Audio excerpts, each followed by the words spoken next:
أعوذ بالله من الشيطان الرجيم بسم الله الرحمن الرحيم قل أعوذ برب الناس ملك الناس إله الناس من شر الوسواس الخناس الذي يوسوس في صدور الناس من الجنة والناس صدق اللہ مولانا۔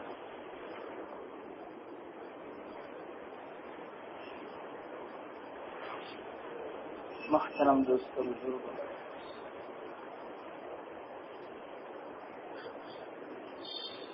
گزشتہ کل آپ حضرات کے سامنے اس سورت کا شان نزول اور اس سورت سے ہمیں کیا سبق ملتا ہے یہ آپ کے سامنے بات آئی۔ آج انشاءاللہ اس کی تفسیر ہوگی۔ اللہ تعالیٰ فرماتے ہیں قل اے محمد، براہ راست اللہ تعالیٰ آپ صلی اللہ علیہ وسلم کو تعلیم دے رہے ہیں۔ کیوں؟ آپ کا کوئی دنیا میں استاد نہیں، اللہ تعالیٰ آپ کا مربی، آپ کے لیے معلم، سب کچھ اللہ تعالیٰ۔ ہمیں دنیا میں اگر علوم، علم، تعلیم حاصل کرنا ہو تو استاد کا واسطہ اپنانا پڑے گا۔ تو اللہ تعالیٰ براہ راست حضرت جبرائیل علیہ السلام کے واسطے سے یوں فرماتے ہیں قل اے محمد، آپ کہیے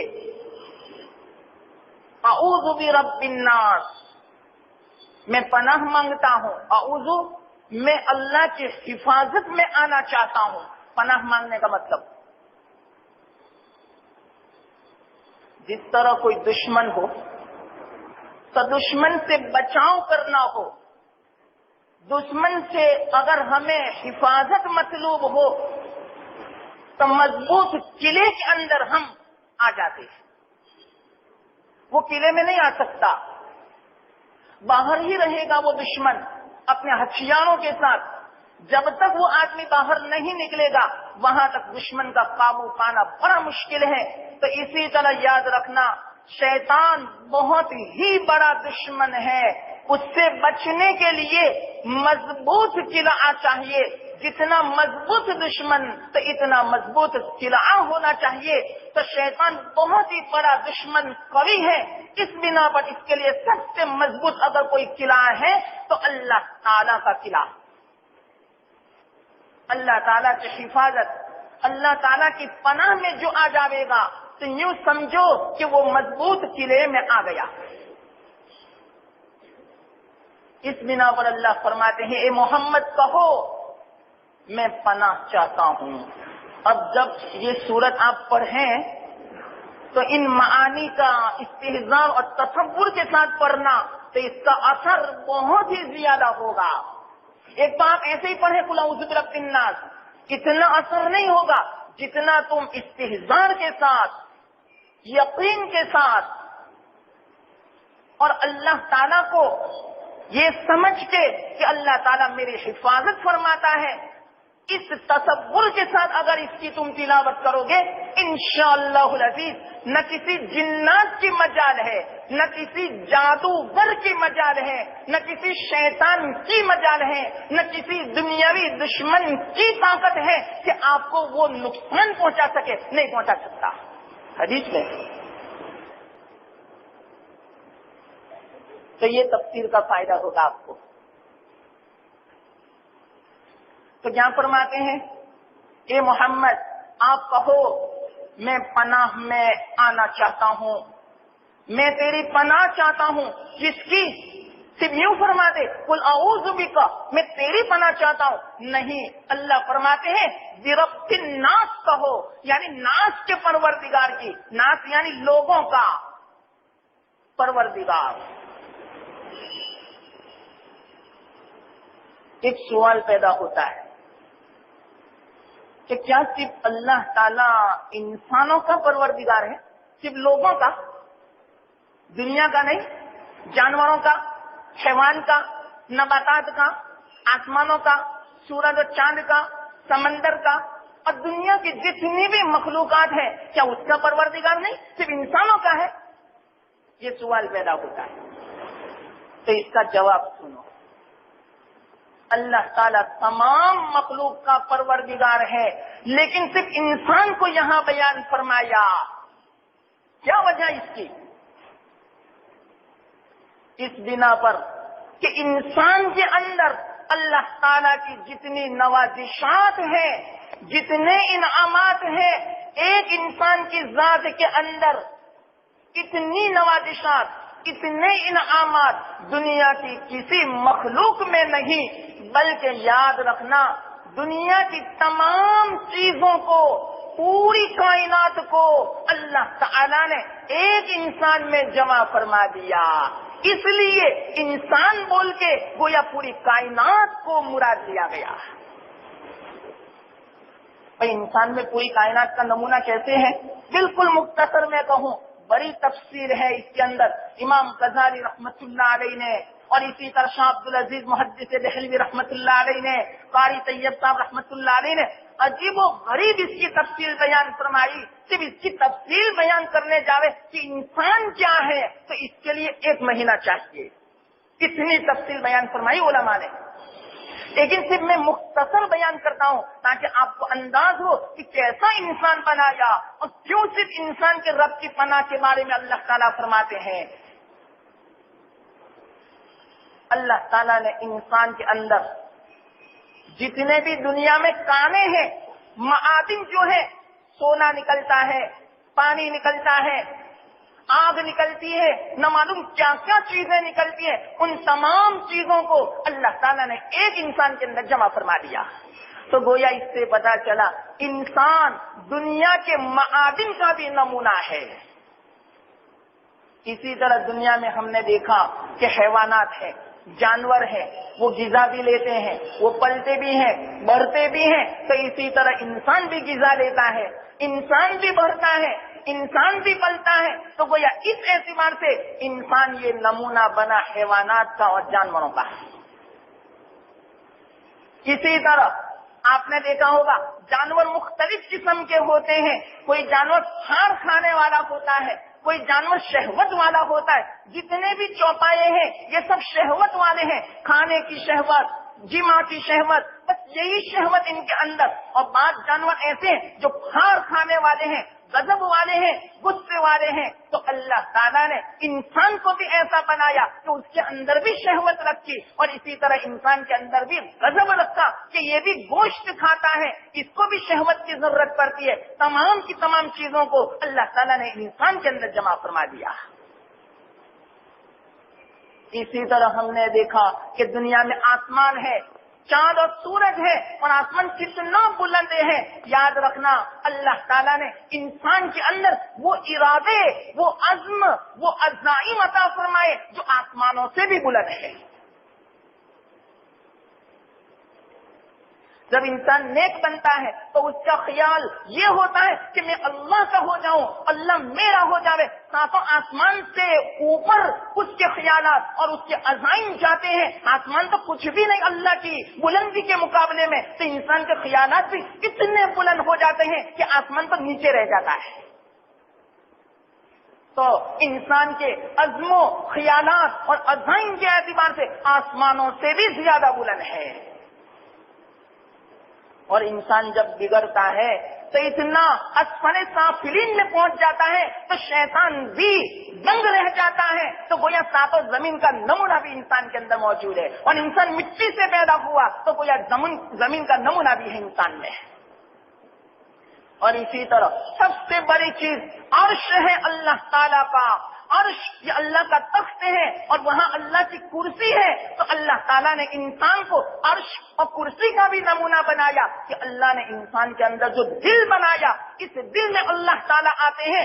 عرش بھی کم پڑتا ہے لیکن اللہ تعالیٰ فرماتے ہیں اگر میں کسی میں سما سکتا ہوں تو ایک مومن کے دل میں سما سکتا ہوں. کوئی دنیا کی چیز مجھے سما نہیں سکتی, نہ عرش, نہ کرسی, نہ ساتوں زمین, نہ ساتوں آسمان, نہ سمندر, کوئی چیز مجھے نہیں سما سکتی. اگر کوئی سما سکتی ہے تو مومن کا دل مجھے سما سکتا ہے.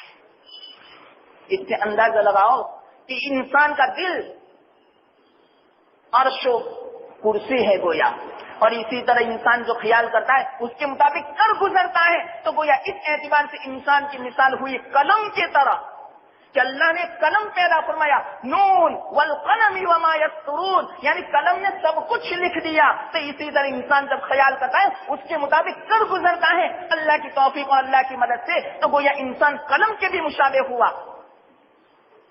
اور اسی طرح لوح محفوظ میں اللہ تعالیٰ نے تمام علوم کو, تمام حکمت کو جمع فرمایا. تو اللہ تعالیٰ نے انسان کو ایسا دماغ عطا فرمایا کہ اس کمپیوٹر کے سامنے کوئی دنیا کا کمپیوٹر مقابلہ نہیں کر سکتا. یہ سپر کمپیوٹر ہے جو اللہ نے ہمیں مائنڈ عطا فرمایا, اتنا زبردست ہے اس کمپیوٹر کا دنیا کا کوئی مشین مقابلہ نہیں کر سکتی. یہ گویا لوح محفوظ ہے انسان کا یہ دماغ, تو گویا اس کی مشابہت لوح محفوظ سے بھی ہو گئی.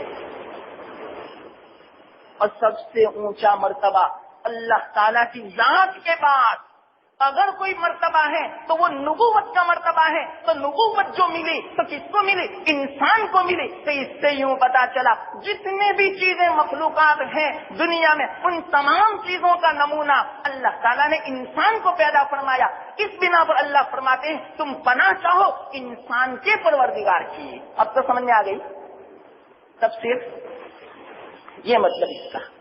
اب یہ تمام باتیں جب آپ یہ تلاوت کریں نا تو تصور کرنا کہ انسان کیسا ہے. یہ تصور کرنے کے بعد پڑھو گے نا تو مزہ ہی کچھ اور آئے گا. اور اللہ تعالیٰ ہماری طرف توجہ بھی فرمائیں گے کہ دیکھو انسان نے مجھے کیسا سمجھا.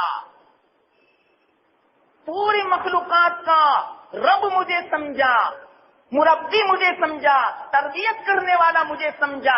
تو آپ ہی بتلاؤ اللہ تعالیٰ اس وقت کیسے ہماری طرف توجہ فرمائیں گے.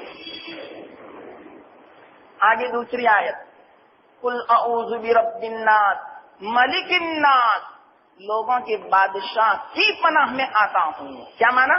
ملک یعنی بادشاہ, اور ملک الناس لوگوں کے بادشاہ. اور لوگوں کا بادشاہ کون؟ اللہ. آگے الہ الناس لوگوں کے معبود کی پناہ میں آنا چاہتا ہوں. تین صفت بیان فرمائی اللہ تعالیٰ نے. ایک تو ربوبیت کی بیان فرمائی, ایک بادشاہت کی بیان فرمائی, اور ایک معبود ہونے کی بیان فرمائی. یہ تین صفتیں بیان فرمائی. کیا وجہ؟ ایک وجہ تو میں نے کل سمجھا دی تفصیل کے ساتھ کہ یہ تین صفتیں اس لیے بیان فرمائی کہ بعد میں جس سے پناہ چاہنا ہے وہ شیطان کے شر سے, اس کے وسوسے سے, اور اس کا وسوسہ دین کو نقصان پہنچاتا ہے, اور دین کا نقصان دنیا, جان, مال, بدن, تمام چیزوں سے زیادہ خطرناک دین کا نقصان ہے. اس بنا پر اللہ تعالیٰ نے یہاں تین صفتیں بیان فرمائی. ایک وجہ تو میں نے کل بیان کر دی, دوسری وجہ سنو, عجیب و غریب وجہ ہے.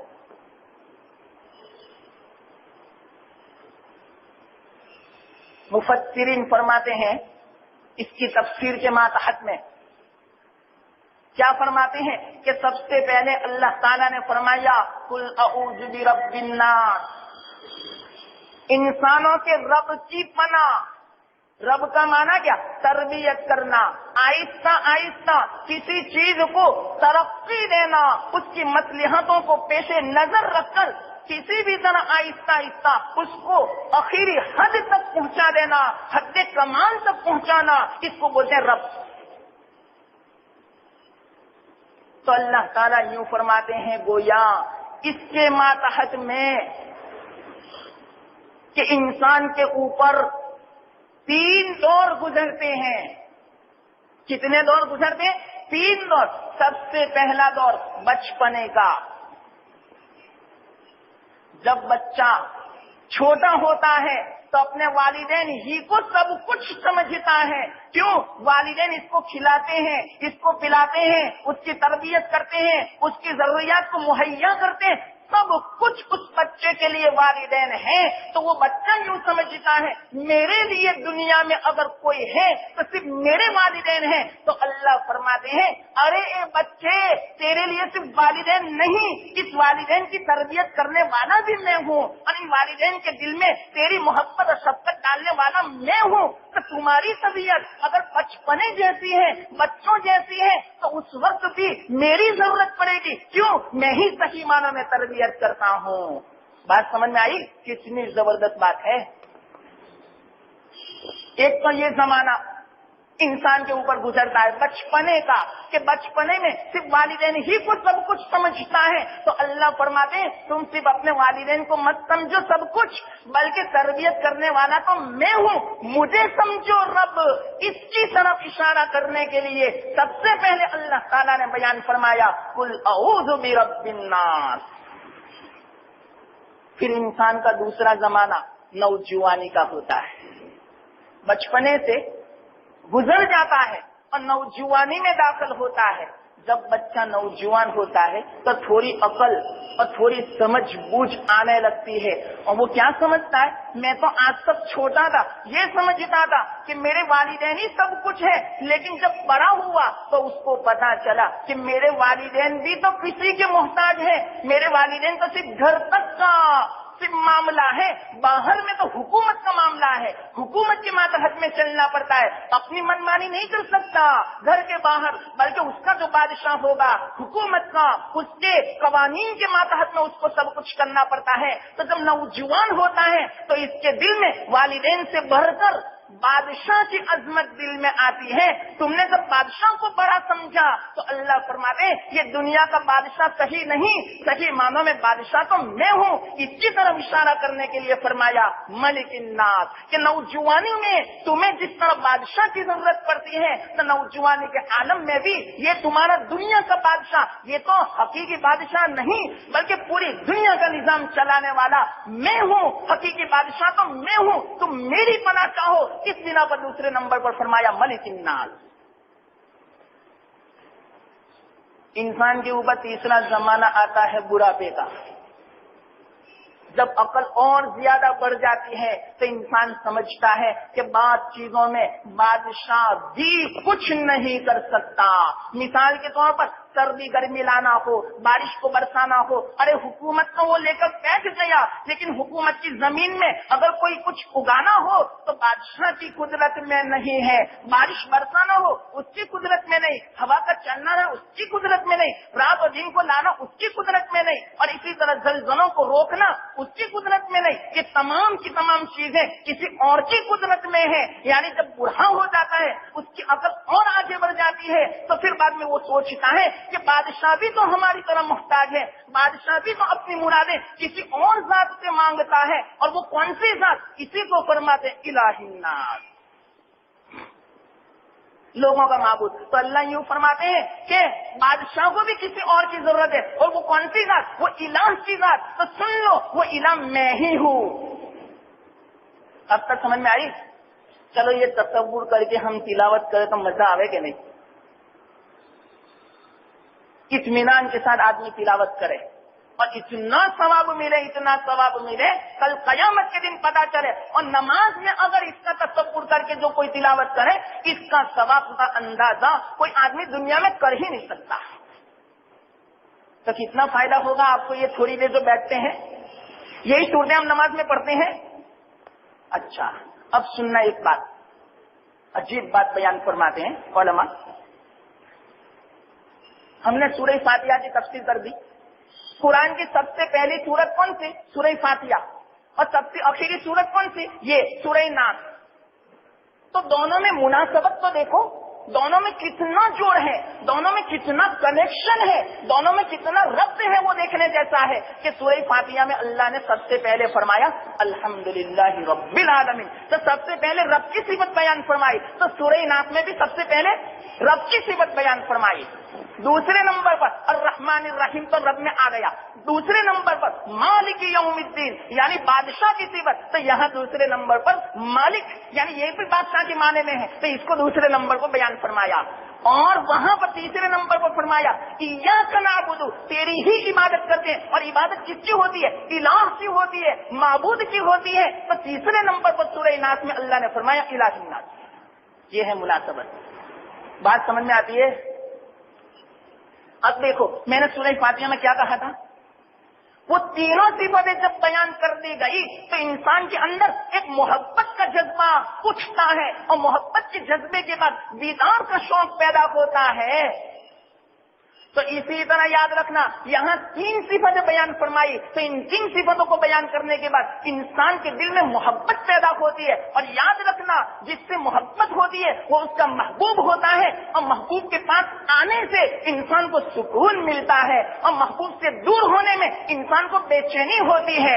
سمجھ گئے بات؟ سمجھنا جو میں سمجھانا چاہتا ہوں، ان تین صفت سے کیا پیدا ہوا؟ اللہ کی محبت پیدا ہوئی، اور محبت سے کیا ہوتا ہے؟ وہ محبوب بن جاتا ہے، اور محبوب کے پاس آنے سے چین ملتا ہے کہ نہیں؟ ہمیں اپنے بال بچے محبوب ہے کہ نہیں؟ اگر واقعاتاً کوئی آدمی جیل میں ہو، کئی سالوں تک باہر ہو، اب اس سے پوچھا جاوے آپ کو کس میں چین ہے کہ مجھے جیل سے چھوڑ دو، مجھے اپنے بال بچوں سے ملا دو، اس میں جو مجھے چین آئے گا کتنا چین؟ یہاں اگر جیل میں اچھے سے اچھا کھانا کیوں نہ ہو، اچھے سے اچھا بستر کیوں نہ ہو، مجھے چین نہیں پڑتا جب تک کہ اگرچہ میرے بال بچے جھونپڑی میں ہیں لیکن ان سے میں ملوں گا تو مجھے چین پڑے گا۔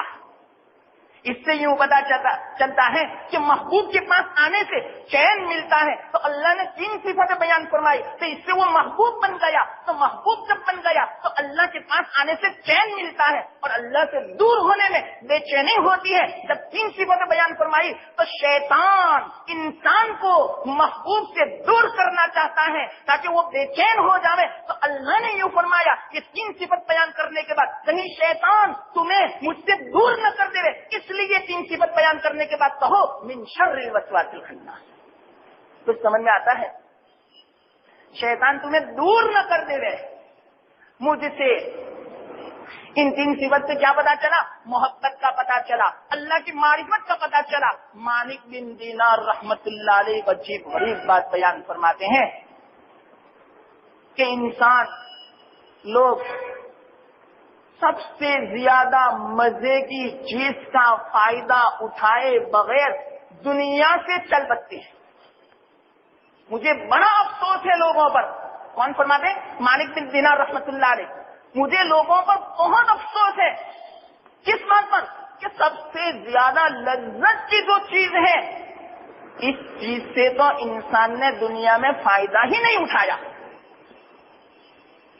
لوگوں نے پوچھا حضرت سب سے زیادہ لذت کی چیز کون سی؟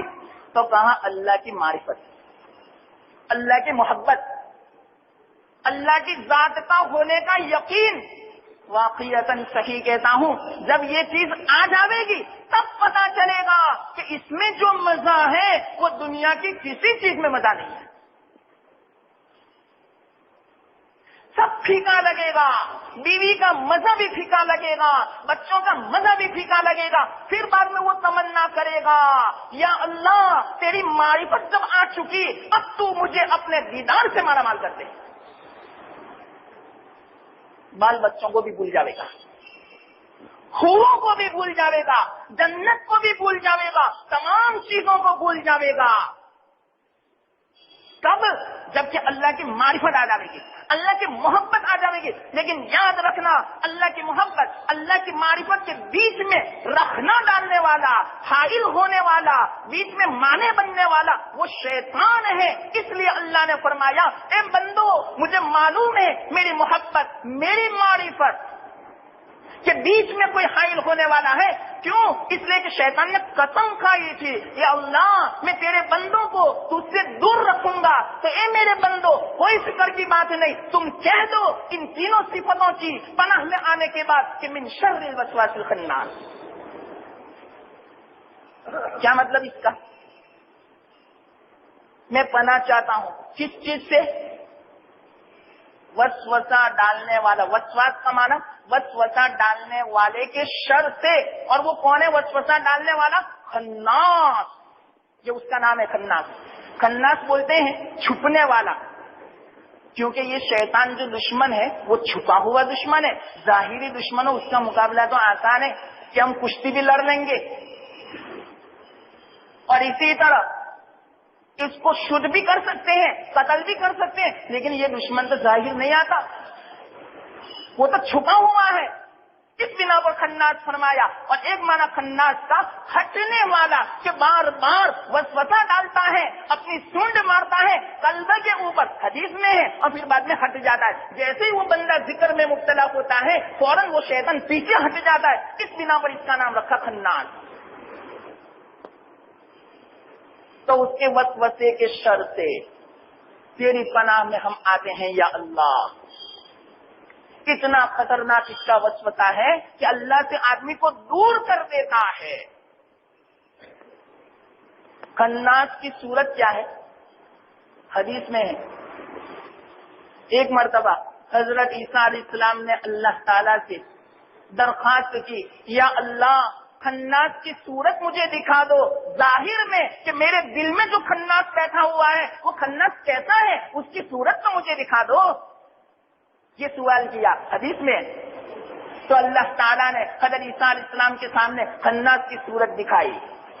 حضرت عیسیٰ علیہ السلام فرماتے ہیں میں نے صورت دیکھی سانپ جیسی تھی, اژدہے جیسی تھی, اور اس کا منہ اتنا خطرناک تھا, اور اس کی ایک پھن بھی تھی یعنی پھیر تھی, اور وہ اپنے دل کے ارد گرد پورا مطلب کہ گھیرا ہوا بیٹھا ہوا ہے, اور وہ اس طرح بیٹھا ہوا ہے کہ جب بھی وہ انسان اللہ کے ذکر سے غافل ہوتا ہے فوراً اس طرح پھن مارتا ہے. جیسے وہ فن مارتا ہے کہ وسوسہ پیدا ہوتا ہے, عجیب و غریب قسم کے خیالات انسان کو پیدا ہوتے ہیں, گناہوں کے, فسق و فجور کے, اللہ کے بارے میں, نبوت کے بارے میں, اور اسی طرح نیکی نہ کرنے کے بارے میں. یہ جو وسوسے پیدا ہوتے ہیں کچھ سانپ, کچھ خناس اور اس شیطان کے فن مارنے کی بنا پر پیدا ہوتے ہیں. یہ حدیث میں اتنی خطرناک چیز ہے یہ. بعض مرتبہ ہمارے دل میں کوئی وسوسہ اور خیال پیدا ہوتا ہے تو ایسا ہی خیال سامنے والے کے دل میں بھی پیدا ہوتا ہے. کبھی آپ نے دیکھا ہوگا کہ آپ گھر میں کوئی بات کہہ رہے ہیں, ابھی بات کہنے کا ارادہ کیا تھا کہ بیوی نے وہ بات کہہ دی, تو ہم کیا کہتے ہیں میں یہی کہنے والا تھا اور تو نے کہہ دیا. ایسا ہوتا ہے کہ نہیں؟ اس کی وجہ معلوم آپ کو؟ وجہ معلوم نہ ہو تو سن لو کیا وجہ. اللہ کے رسول صلی اللہ علیہ وسلم ارشاد فرمایا, بہت سارے واقعات ہیں حدیث کی کتابوں میں, صرف ایک دو واقعے سنا دو. حضرت عمر رضی اللہ تعالی عنہ نے ایک مرتبہ ایک عورت کے بارے میں سنا, اور ایک نظر تو کبھی پڑ جاتی ہے نا بھولے سے, تو نظر پڑ گئی, تو حضرت عمر رضی اللہ تعالی عنہ کو وہ عورت بڑی اچھی لگی. پہلی مرتبہ نظر پڑی اور دل میں خیال آیا یہ عورت کتنی اچھی ہے, واقعات اس کے ساتھ نکاح کرنے جیسا ہے. حضرت عمر فرماتے ہیں یہ صرف میرے دل میں خیال آیا, نہ میں نے اپنی بیوی سے کہا, نہ میں نے کسی اولاد سے کہا, نہ میں نے اپنی زبان سے اس کا اظہار کیا, صرف دل میں خیال کیا. اتنے میں ایک صحابی آئے اور صحابی نے فرمایا یا امیر المومنین ایک بات کہوں, آپ کے بارے میں باہر باتیں چل رہی ہیں کہ حضرت عمر کو فلانی عورت بہت پسند آئی, نکاح کرنا چاہتے. حضرت عمر دم رہ گئے, انا للہ, میں نے تو کسی کو کہا تک نہیں, یہ بات تو میرے دل میں چھپی ہوئی تھی. کہ اچھا آپ کو معلوم ہو گیا, لوگوں کو معلوم ہو گیا, تو سنو تو بات. اللہ کے رسول صلی اللہ علیہ وسلم نے ارشاد فرمایا بعض مرتبہ انسان کے دل میں جو خیال ہوتا ہے اور اس کا جو خناس ہوتا ہے اس کو پتہ چل جاتا ہے، وہ خناس سامنے والا جو انسان ہوتا ہے اور اس کے دل میں جو خناس ہوتا ہے اس کو کہہ دیتا ہے. یہ ہے. تو بعض مرتبہ ہمارے دل میں کوئی بات آتی ہے اور بیوی بول دیتی ہے نا، تو سمجھو ہمارے خناس نے بیوی کے خناس کو کہہ دیا. اور ہر ایک کے ساتھ خناس ہے، یہ مت سمجھنا کہ ہمارا اور بیوی کا خناس، پوری انسان کا خناس ہے. اللہ کے رسول صلی اللہ علیہ وسلم کا بھی تھا، لیکن وہ مسلمان ہو گیا تھا، فرما بردار ہو چکا تھا، کبھی برا وسوسہ نہیں دیتا تھا. حدیث میں حضرت عائشہ نے فرمایا تھا کہ یا رسول اللہ آپ کا بھی ہے، کہ ہاں میرا بھی ہے، لیکن میرے اور حضرت آدم میں کیا فرق ہے؟ یہ بات بیان فرمائی تھی. میرے اور حضرت آدم علیہ السلام کے درمیان میں دو چیزوں میں فرق ہے. ایسے بہت ساری چیزوں میں، لیکن اس حدیث میں دو چیزوں میں فرق بیان فرمایا. کون سی دو چیزوں کا؟ کہ ایک تو حضرت آدم کو بیوی ایسی ملی کہ جو گناہ میں اس نے اعانت کی، اللہ کی نافرمانی میں اس کی مدد کی. مجھے اللہ نے ایسی بیویاں عطا فرمائی کہ نیک کاموں میں مدد کرتی ہے. یاد رکھنا، دنیا میں اللہ کے رسول صلی اللہ علیہ وسلم حدیث میں بیان فرماتے ہیں دنیا کی نعمتوں میں سب سے بڑی نعمت اگر کوئی ہے تو المرأۃ الصالحہ، نیک بیوی. اور نیک بیوی کسے کہتے ہیں معلوم؟ جو تمہارے لیے دین کے کاموں میں معین بنے، نہ کہ گناہ کے کاموں میں. نہ کہ بیوی کہے کہ ٹی وی لاؤ نے، یہ تو گناہ کے کام میں معین بنی. بلکہ اگر وہ سویا ہوا ہے تو بیوی اٹھ جاوے اور یوں کہیں جلدی اٹھو نماز کے لیے جاؤ، جب تک آپ نماز نہیں پڑھنے جاؤ گے میں چائے بھی نہیں بنا دوں گی، کھانا بھی نہیں بنا دوں گی، ایسا کہے تو یوں سمجھو یہ ہے المرأۃ الصالحہ. اور بھی بہت ساری مثال آپ سمجھ گئے. بس ایک بات میں نے کہہ دی، جو نیک کام میں جو اعانت کریں تو اللہ کے رسول صلی اللہ علیہ وسلم فرماتے ہیں حضرت آدم کی تو مدد نافرمانی میں کی اور میری جو اعانت نیکیوں میں کرتی ہے. اور دوسرا فرق کیا معلوم؟ کہ آدم کا شیطان تو برائی کی طرف لے گیا اور میرا شیطان وہ تو کیا مجھے برائی کی طرف لے جاتا، خود اچھا ہو گیا. یہ فرق ہے. یہ فرمایا حدیث میں. اگر آدم علیہ السلام کو وسوسہ کس نے؟ شیطان نے دیا تھا نا، اور آپ صلی اللہ علیہ وسلم کو کبھی وسوسہ نہیں دیا. یہ ہے فرق. تو خناس تو ہر ایک کے ساتھ لگا ہوا ہے. یہ مت سمجھنا کہ صرف بیوی کے ساتھ ہے اور ہمارے ساتھ ہے، پوری دنیا کے ساتھ ہے خناس. ہاں، خناس سے اگر بچنا ہو تو حدیث میں ہے 3 چیزوں سے بچ سکتا ہے آدمی: ذکر، تلاوت اور فرشتہ. بغیر سننا. آپ کہیں گے فرشتہ کب آئیں گے ہمارے پاس؟ ارے جس گھر میں تلاوت ہوتی ہو، ذکر ہوتا ہو، نمازیں ہوتی ہو تو اللہ کی رحمتیں نازل ہوتی ہیں، فرشتے آتے ہیں. اس گھر میں شیطان نہیں آتا. اور جس گھر میں لعنت کا سامان ہو، ٹی وی ہوتی ہے، اس گھر میں کبھی بھولے سے فرشتہ قدم نہیں رکھتا. سن لو، نہ معلوم ہو تو سن لو.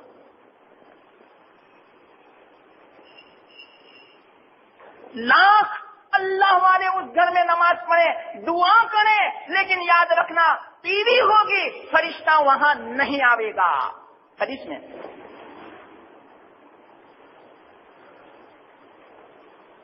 تو چلو جس کے گھر میں ٹی وی ہو تو وہ تو فرشتے سے محروم ہو گیا. کیوں؟ فرشتے رحمت کی جگہ پر آتے ہیں، لعنت کی جگہ پر نہیں آتے. سن لو.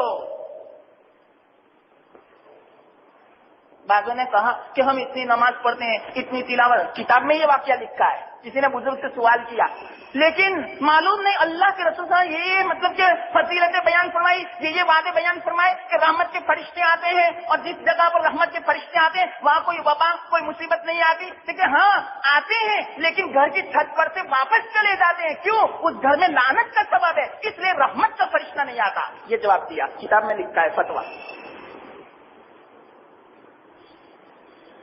تو ایک تو فرشتہ، وہاں خناس نہیں ہوتا، وہاں وسوسہ نہیں دیتا، وہاں شیطان نہیں آ سکتا. دوسری بات، تلاوت جو ہوگی نہیں آئے گا وہ شیطان. بہت سارے واقعات ہیں، وقت ہو گیا، صرف ایک واقعہ میں سنا دوں، مختصر، وہ بھی لمبا ہے. ایک مرتبہ مال غنیمت آیا، بہت سارا غلہ آیا. اللہ کے رسول صلی اللہ علیہ وسلم نے حضرت ابو ہریرہ رضی اللہ تعالیٰ کو بلایا. اے ابو ہریرہ، اس غلے کی چوکی کرنا، اس کی حفاظت کرنا کہ کوئی رات میں چوری نہ کر جا رہے. ہاں کوئی حرج کی بات. بہت بھولے بالے تھے حضرت ابو ہریرہ، اتنے بھولے بالے کی بات پوچھو مت. اپنے ساتھ بلی رکھتے تھے، بلی کے بغیر تو اچھا نہیں لگتا تھا ان کو. اسی بنا پر ان کا نام ابو ہریرہ پڑ گیا، یعنی بلی کے باپ. ہریرہ یعنی چھوٹی چھوٹی بلی کے بچے. بہت بھولے بالے تھے. تو کہا کوئی حرج کی بات نہیں. پوری رات جاگے تو آدھی رات میں ایک آدمی آیا اور اپنا دامن گلے سے بھر رہا تھا، فوراً پکڑ لیا. تو اس نے منت سماجت کی، میں بہت غریب آدمی ہوں، میرے بچے ہیں، بہت بھوکے ہیں، اتنے دن سے کھایا نہیں، مجھے اللہ کے واسطے چھوڑ دو، آئندہ کبھی نہیں آؤں گا. اس طرح کا چھوڑ دیا. صبح میں جب آئے نا تو ابھی تو آپ کو پتا بھی نہیں تھا، اور اللہ نے وحی کے ذریعے سے بتلا دیا کہ ابو ہریرہ رات کو کیا ہوا تھا. کہ یا رسول اللہ کیا؟ کہ کوئی آیا تھا نا گلہ لینے. کہ ہاں آیا تھا.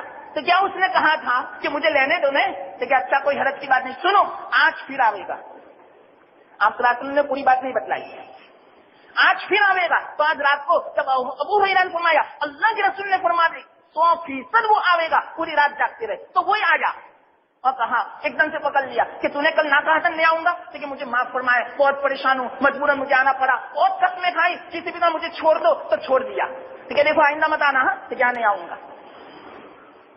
پھر صبح ہوئی تو آپ صلی اللہ علیہ وسلم نے حضرت کیا آج آیا نا پھر آپ نے چھوڑ دیا.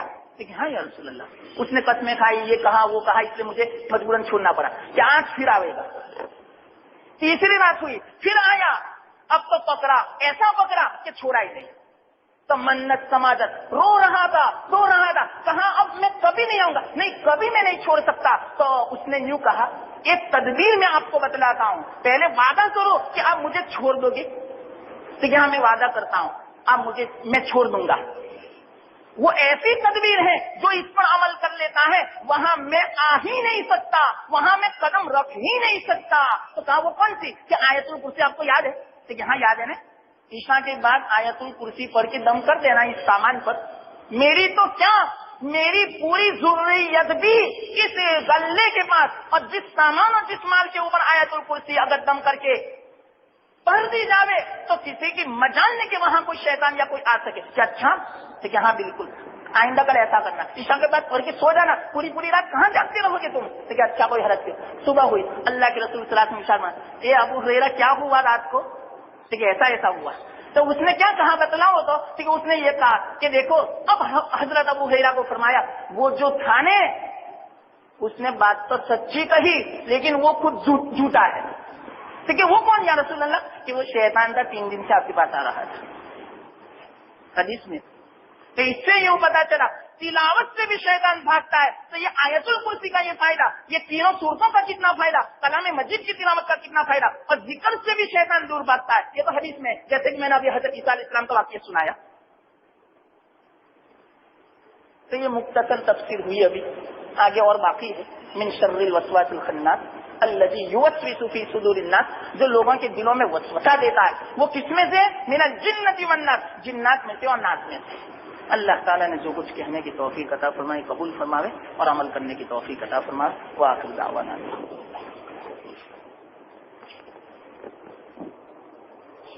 بسم اللہ الرحمن الرحیم. سبحان اللہ وبحمدہ سبحان اللہ العظیم. یا ربی لک الحمد کما ینبغی لجلال وجهک وعظیم سلطانک. اللهم صل علی محمد عبدک ورسولک وصل علی المؤمنین والمؤمنات والمسلمین والمسلمات.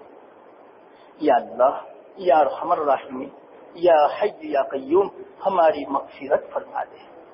یا اللہ، ہمیں اپنی معرفت سے مالا مال فرما، اپنی محبت عطا فرما. یا اللہ، شیطانی وساوس سے پوری حفاظت فرما. یا اللہ، شیطانی وساوس سے اور شیطان کے حائل ہونے سے اور شیطان کی اتباع کرنے سے یا اللہ تو ہی ہماری حفاظت فرما.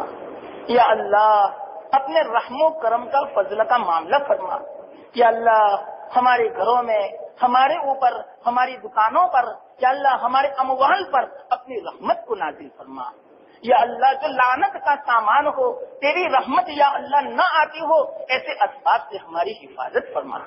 یا اللہ، تو ہی ہماری صحیح حفاظت فرما یا اللہ، تیری حفاظت کے بغیر ہم نہیں بچ سکتے یا اللہ، ہم بڑے کمزور ہیں یا اللہ، ہم دنیا کے ہٹ کندوں سے اور اسی طرح دنیاوی یا اللہ خواہشات کی چیزوں سے ہمارا بچنا تیری مدد کے بغیر بڑا مشکل ہے یا اللہ، ہم تیری حفاظت میں یا اللہ تیری ہم پناہ میں آنا چاہتے ہیں، تو ہمیں اپنی پناہ عطا فرما، اپنی حفاظت عطا فرما یا اللہ، تمام گناہوں سے بچا لے یا اللہ، مرنے سے پہلے تیری معرفت نصیب فرما، تیری محبت نصیب فرما، تیری ذات پر یقین نصیب فرما، کہیں ایسا نہ ہو کہ ہماری موت آ جائے ہم معرفت سے کورے ہوں، ہم معرفت سے خالی ہوں یا اللہ، تیری محبت سے عاری ہوں، اس سے تو ہماری حفاظت فرما دے یا اللہ۔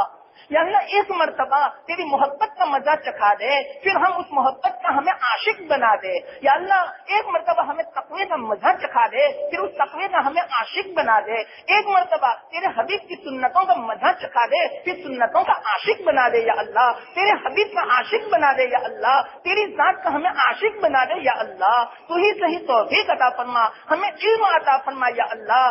یہ سب کچھ جو ہوتا ہے وہ جہالت کی بنا پر ہوتا ہے، ہماری جہالت کو دور فرما دے، تیری معرفت سے مالا مال فرما، علم سے مالا مال فرما، علم نافع عطا فرما، علم میں برکت عطا فرما یا اللہ۔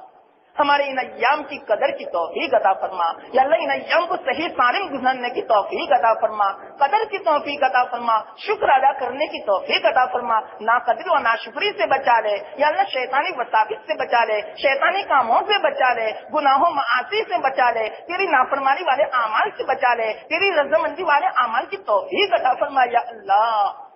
تو ہی مدد فرما یا اللہ، تیری ہی مدد اور نصرت ہی سے یا اللہ ہم ہر کام کو کر سکتے ہیں، تیری مدد، تیری رحمت، تیرے فضل، تیرے کرم کے بغیر یا اللہ کوئی کام ہم نہیں کر سکتے، کوئی قدم نہیں اٹھا سکتے، کوئی نیک کام نہیں کر سکتے، کسی گناہ سے نہیں بچ سکتے، تو یا اللہ تیری مدد، یا اللہ تیری مدد، یا اللہ تیری مدد کا ہم سہارا مانگتے ہیں، تو ہی اپنی مدد سے مالا مال فرما یا اللہ، اپنی مدد سے مالا مال فرما، ہمیں غیروں کے حوالے نہ فرمانا، ہمیں غیروں کے حوالے نہ فرمانا، ہمیں شیطان کے حوالے نہ فرما، ہمیں دشمنوں کے حوالے نہ فرما، ہمیں دنیا کے حوالے نہ فرما، بلکہ ہمیں اپنی پناہ میں لے لے یا اللہ، اپنے حوالے میں لے لے، اپنے حوالے میں لے لے، اپنی یا اللہ رسول کی سنتوں کے حوالے میں لے لے، ان کے سائے میں لے لے، آپ کی اطاعت کے ماتحت میں لے لے یا اللہ، اپنے حفاظت میں لے لے، اپنی پناہ میں لے لے یا اللہ، ہماری مدد فرما، ہمیں صحیح توفیق عطا فرما،